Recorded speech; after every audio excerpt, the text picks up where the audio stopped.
Hello everyone, this is Heather with the Litchfield Park Library, and today I'm going to show you how to make this book page wreath out of a few simple supplies you probably already have at home. Let's get started. For this project you will need a piece of cardboard, some pages from a damaged book. This is a great way to repurpose a book that may be missing some pages or maybe your pet chewed. If you don't have a damaged book at home, you could also use newspapers, magazines, scrapbook paper, or sheet music would be really pretty as well. A pencil, ruler, scissors, stapler, hot glue gun. If you don't have a stapler or a hot glue gun, you could also use a glue stick or craft glue, string or yarn, and something circular to trace. You will begin by tracing a circle onto your cardboard. This is a 9-inch paper plate. You could make yours larger or smaller if you like. Then you will cut out your circle, and this is going to be the base of your wreath. Next, you will cut out your book pages. You will need 4-inch by 4-inch squares. I can get 2 squares per page with this book. And when you cut out your squares, it'll go a little bit faster if you stack a few pages together when you cut.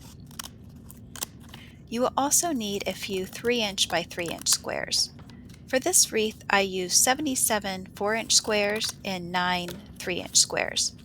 You may need more or less depending on how large your wreath is. Next, you will fold the squares into cone shapes, just like an ice cream cone. Once you have the cone shape, you will staple the end. If you don't have a stapler, you can use glue and continue making cones.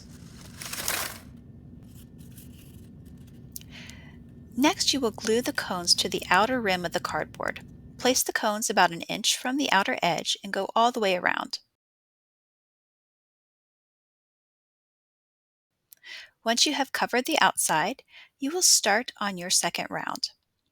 And you will continue gluing cones from the outside in until you have only a small center remaining. I made 5 rounds using the larger 4-inch cones. At the center, you want to use your 3-inch cones. You will need to squeeze these in, but continue gluing them in a circular pattern.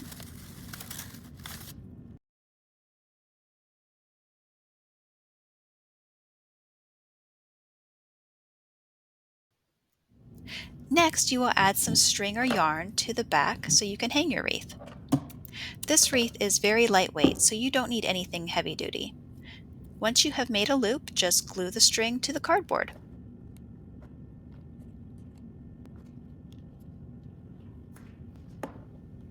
When the glue is dry, you are ready to hang your wreath.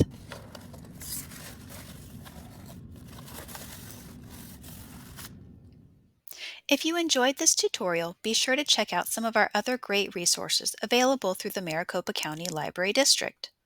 Folded book art, 35 beautiful projects to transform your books, create cards, display scenes, decorations, gifts, and more by Claire Youngs. Crepe paper flowers, the beginner's guide to making and arranging beautiful blooms by Leah Griffith. And Wreaths for Every Season, 24 projects to make throughout the year by Stacy MacArthur.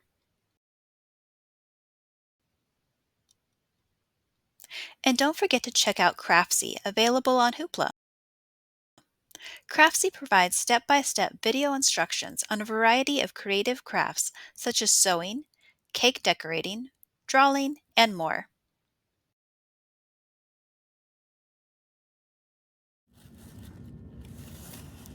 Thank you for watching. I hope you enjoyed.